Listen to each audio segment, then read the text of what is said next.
এবার জন্মসূত্রে নাগরিকত্বের ইতি টানতে যুক্তরাষ্ট্রের সুপ্রিম কোর্টে আবেদন করলেন মার্কিন প্রেসিডেন্ট ডোনাল্ড ট্রাম্প। কিন্তু হঠাৎ এমন সিদ্ধান্ত কেন নিলেন ট্রাম্প? আসলে কি করতে চাইছেন বিশ্বের ক্ষমতাধর এই প্রেসিডেন্ট?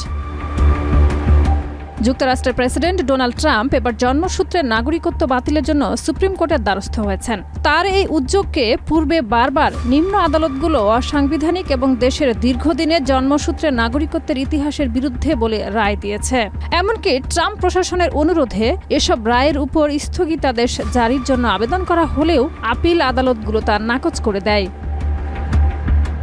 21শে জানুয়ারি 2019 সালে ট্রাম্প একটি নির্বাহী আদেশে সই করেন, যার মাধ্যমে তিনি যুক্তরাষ্ট্রে অবৈধভাবে বা সাময়িক ভিসায় অবস্থানকারী অভিবাসীদের সন্তানদের নাগরিকত্ব বাতিল করার প্রস্তাব দেন। তবে ওই পদক্ষেপের বিরুদ্ধে যুক্তরাষ্ট্রের সিভিল লিবার্টিজ ইউনিট এবং অন্যান্য অভিবাসী সংগঠন মামলা দায়ের করে। এরপরই ডেমোক্র্যাটদের নেতৃত্বে 22টি প্রদেশও ট্রাম্পের সিদ্ধান্তের বিরুদ্ধে মামলা করে।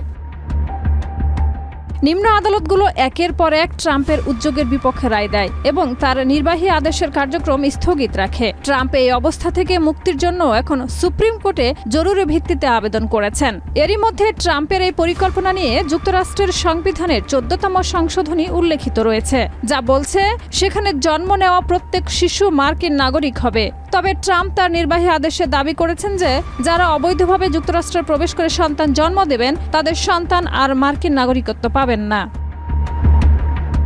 এছাড়া ট্রাম্পের নির্দেশ অনুসারে যদি একজন শিশুর মা বাবার মধ্যে কেউই মার্কিন নাগরিক কিংবা স্থায়ী বাসিন্দা না হন, তবে সে শিশু মার্কিন নাগরিকত্ব লাভ করবে না।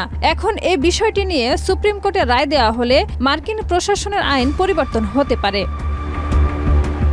শাহিদা রুবি, মাই টিভি।